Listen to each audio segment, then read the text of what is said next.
two things have happened so far in the campaign that were unexpected. The first, obviously, was the candidacy of Pierre Karl Peladeau. And the reason that was unexpected is that he was saying up until 11 days before he actually announced that he would not be a candidate in this election. So everybody was taken by surprise by that one.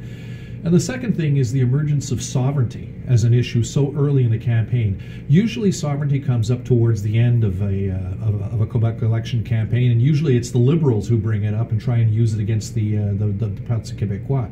What the Parti Québécois usually tries to do is to talk about sovereignty very briefly just before the campaign to make sure that their hardcore supporters come out and vote for them and work for them during the campaign, and then spend the rest of the campaign trying to appeal to non-sovereignist nationalist voters who really represent the key to victory for the Parti Québécois.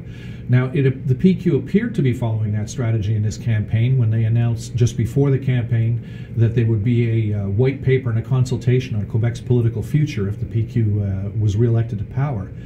But the big surprise really was when Pierre Karl Peladeau announced his candidacy and then started to talk about sovereignty and then said that he was getting involved in this election campaign because he wants to achieve sovereignty.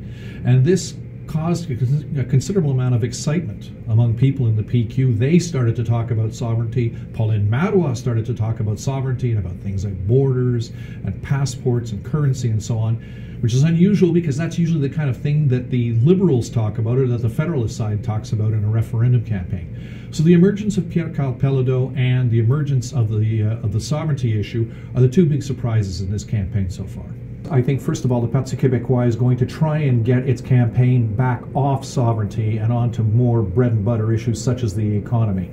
We could see that happening towards the end of the first full week of the campaign. They were trying to shift the focus or recenter the campaign, as they said, away from sovereignty and back onto things such as the economy. They're trying to regain control of their own campaign. They really did lose control of the campaign after Peladeau came in.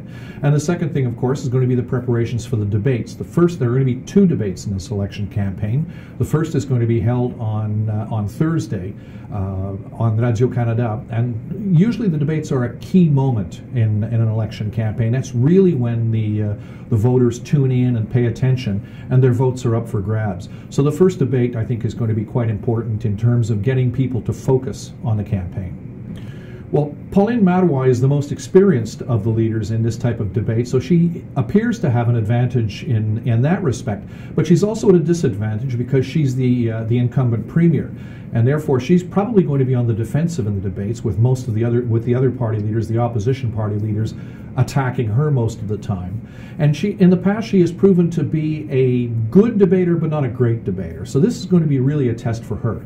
It's going to be an opportunity for Philippe Couillard because he's the rookie in this campaign's debates, and as such, he's going to have the advantage of novelty going for him, and also the advantage of low expectations because his leadership has come in for a considerable amount of criticism coming into the election campaign. So people may have low expectations for him in the debate, which will be relatively easy for him to exceed.